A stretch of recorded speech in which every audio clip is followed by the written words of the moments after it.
third question that I'm going to touch on, someone asked me these two funds, Vanguard Growth ETF and SPMO, Invesco's S&P 500 Momentum ETF. They said, is having VUG and SPMOs too much tech to build as part of my foundation? And what I said to them is, this is an aggressive mix, but I'm not mad at it.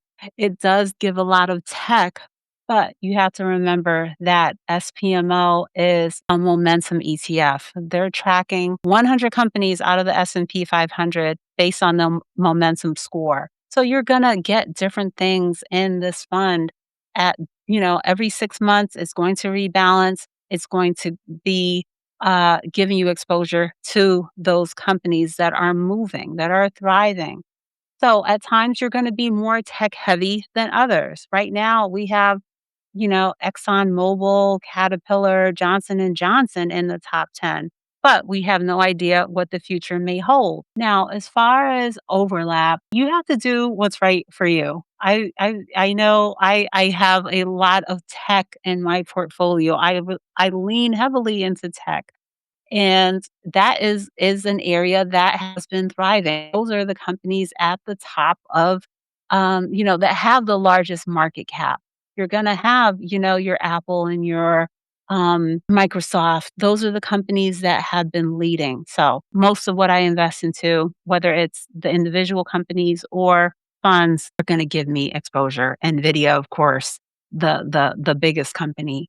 But you have to set your own standard. These two companies, VUG, SPMO, have a 28% overlap. And having below 30% is seen to be reasonable. If you want to make it, less than 20, like I said, is personal preference. You have to take the time to run the numbers of the different funds that you have in your portfolio to see if you're comfortable with the overlap. And with these two, it's not VUG is going to be those growth stocks. So, like I said, right now and for a long time now, mostly dominated by tech, but we do have Eli Lilly up there also, pharmaceutical, but predominantly tech. And it probably will be staying that way for some time. But SPMO could bring something different. So I thought that, like I said, a more of aggressive mix.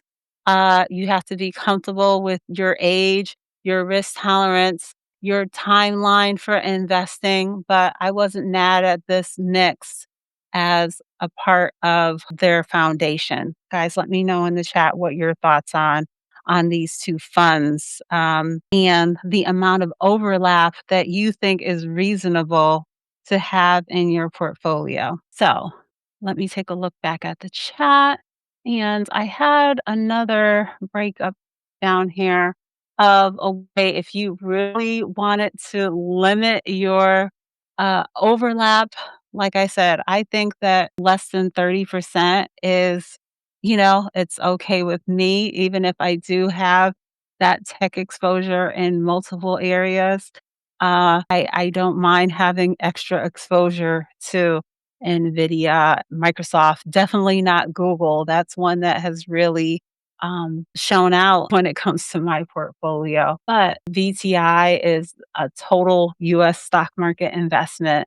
VT is a total world.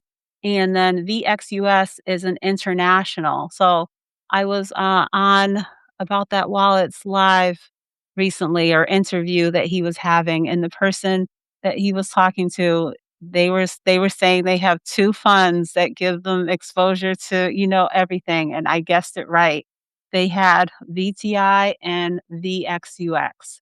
Now, let's take a look at this is gives us the average return of these funds, and just at a glance, we can see that. Let's look back to like the 10-year, all the years really across the board. 1 year VT and VTI are pretty much, everything's pretty much neck and neck. But when you go out to the further time frames, 10 years back to inception, VTI, which is the US stock market, is the leader as far as the gains.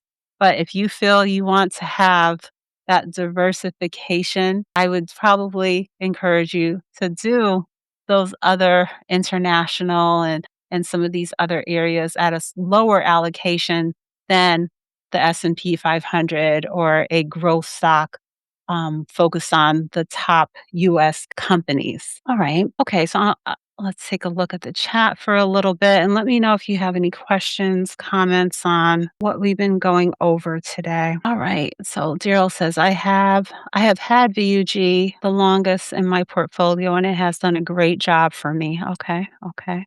Yeah, I don't see how that's and pretty low expense ratio on that one too. Yeah.